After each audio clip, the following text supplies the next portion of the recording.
सारे व्यूवर्स को मेरी राम राम। आज की वीडियो में मैं आपके डॉक्यूमेंट वेरिफिकेशन के प्रति जितने भी मिथ्स हैं, जितने भी डाउट हैं, सबको क्लियर करने की कोशिश करूंगा। जितनी भी आपके क्वायरीज मेरे पास आज तक आई हैं या मैंने किसी के मुंह से भी सुनी है, उन सब का आज निवारण करूंगा और सब का हल आपको दे दूंगा। आप चाहे एसएससी सीजीएल 2020 के डॉक्यूमेंट वेरिफिकेशन में अपीयर होना चाहते हैं, 2021 की प्रिपरेशन में हैं, 2020 की प्रिपरेशन में हैं या बिल्कुल फ्रेशर्स हैं, तो भी आपके लिए वीडियो बहुत ही यूजफुल है, क्योंकि डॉक्यूमेंट वेरिफिकेशन में तो आप सबको एक दिन जानना ही है।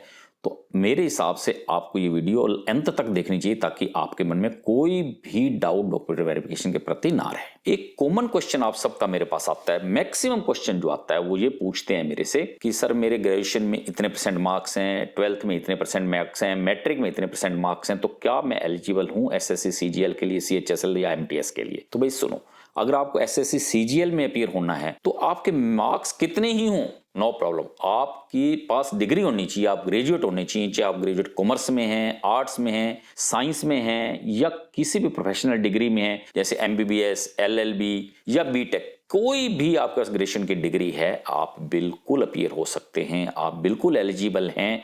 मार्क्स उसमें बिल्कुल भी मायने नहीं रखते।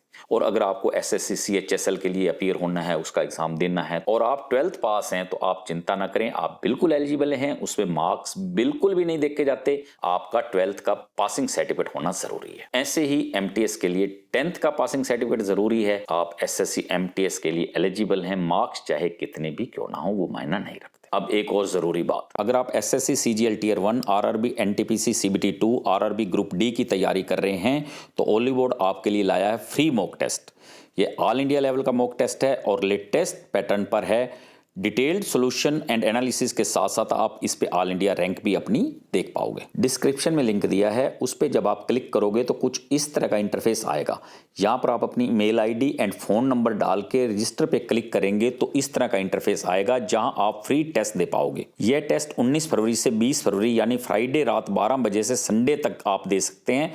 तो आप फ्री टेस्ट जरूर दें और अपनी ऑल इंडिया रैंक जो भी आए मुझे कमेंट में जरूर बताएं। देखो, डॉक्यूमेंट वेरिफिकेशन में जो भी कोई डिस्क्वालीफाई करता है या जिसको बाहर कर देते हैं, जिसको पास नहीं करते या जिसको फेल कर देते हैं, उसका मेन रीजन क्या है? सुनो, उसका सबसे मेन रीजन ये है कि आपकी क्वालिफिकेशन की क्रूशियल डेट क्या है। अगर क्रूशियल डेट नोटिफिकेशन में जो दी हुई है उससे पहले आपके पास वो क्वालिफिकेशन है जो उसमें डिमांड की गई है, यानी सीजीएल के लिए ग्रेजुएशन, सीएचएसएल के लिए 12th और एमटीएस के लिए 10th, उस क्रूशियल डेट से पहले कंप्लीट है, तो आपको कोई रिजेक्ट नहीं कर सकता इस बेस पे। और नॉर्मली ये क्वालिफिकेशन या 1 जनवरी या 1 अगस्त को ही देखी जाती है और ये सब कुछ नोटिफिकेशन में क्लियर होता है। दूसरा रिजेक्शन का रीजन ये होता है कि आपकी एज उस क्रूशियल डेट को देखी जानी है। जो क्रूशियल डेट आपके नोटिफिकेशन में दी है उस डेट को आपकी वो एज हो जो डिमांड की गई है। नॉर्मली 18 से 27 साल तक की ही एज होती है या किसी भी 32 साल तक भी एज है, तो आपको उस क्रूशियल डेट को, उस एज को कंप्लीट करना होना चाहिए। लोग ये क्वेश्चन पूछते हैं कि जब मैंने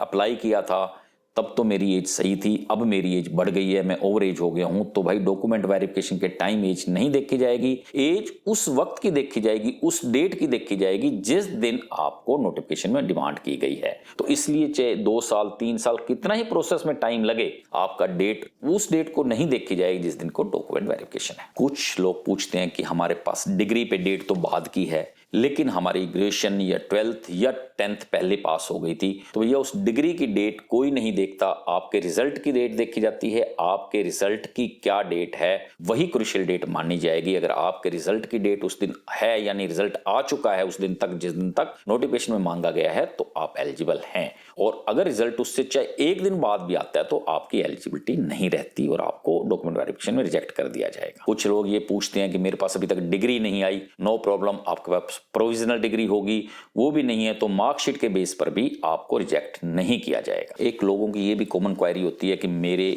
मदर के नेम में स्पेलिंग मिस्टेक है या फादर के नेम में स्पेलिंग मिस्टेक है या एड्रेस में स्पेलिंग मिस्टेक है, तो भाई कोई ज्यादा घबराने की बात नहीं है।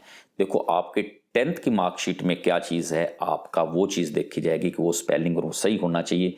अगर सही है तो ठीक है, सही नहीं है तो कोशिश करें कि आप सही करा लें। फिर भी सही नहीं हो पा रही है तो आपसे एफिडेविट ले लिया जाता है कि ये उनके आपके मदर नेम या फादर्स नेम या एड्रेस की जो स्पेलिंग है वो ये है, तो एफिडेविट देके भी काम चल जाता है। तो कोई आपको इस कारण से डॉक्यूमेंट वेरिफिकेशन से बाहर नहीं करेगा। कुछ लोगों को ये भी डाउट है कि भाई मेरे डॉक्यूमेंट्स तो सारे ठीक हैं, लेकिन मेरे मदर के, फादर के, पेरेंट्स के डॉक्यूमेंट्स में कुछ प्रॉब्लम है, तो भाई आपके पेरेंट्स के डॉक्यूमेंट्स किसी ने नहीं देखने, आपके डॉक्यूमेंट्स का सही होना जरूरी है। पेरेंट्स के डॉक्यूमेंट्स से कोई फर्क नहीं पड़ता है। देखो, एक और बात का आपने स्पष्ट ध्यान रखना है कि आपके फिजिकल स्टैंडर्ड और आपके मेडिकल स्टैंडर्ड कंप्लीट होने चाहिए, उसमें कोई कमी नहीं होनी चाहिए।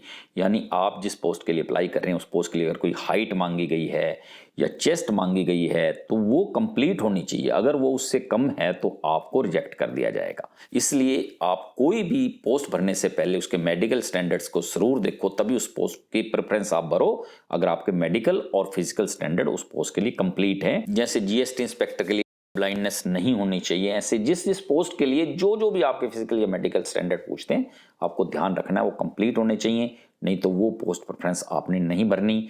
अगर वो पोस्ट प्रेफरेंस आपने भर दी है और आपके फिजिकल और मेडिकल स्टैंडर्ड कंप्लीट नहीं है तो आपकी सारी मेहनत बेकार, कोई यूज नहीं रहा, आपको बिल्कुल बाहर कर देंगे।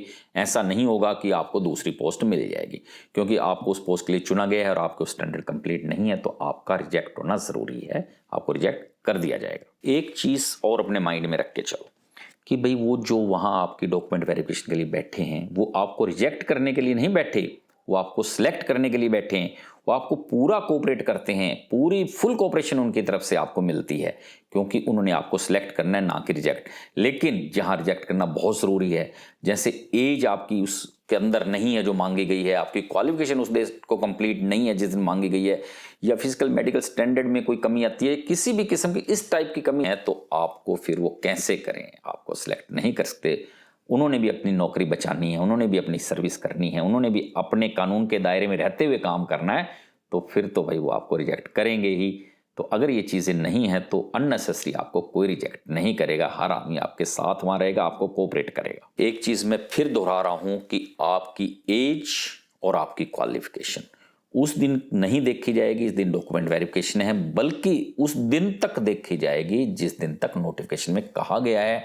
नॉर्मली ये 1 जनवरी या 1 अगस्त के लिए होता है, कभी आगे पीछे भी हो सकता है, वो नोटिफिकेशन में दी हुई होती है। और अंत में मैं ये कहना चाहूंगा कि अगर आपका कोई डॉक्यूमेंट वेरिफिकेशन के टाइम कोई डॉक्यूमेंट नहीं अवेलेबल है, गुम भी हो गया है, तो भी नो प्रॉब्लम, तो भी आपको कोई दिक्कत परेशानी नहीं आने वाली है, क्योंकि वो आपको समय देंगे कि आप उसका डुप्लीकेट वो बनवा लीजिए अपना डॉक्यूमेंट और सबमिट कर दीजिए। Thank you.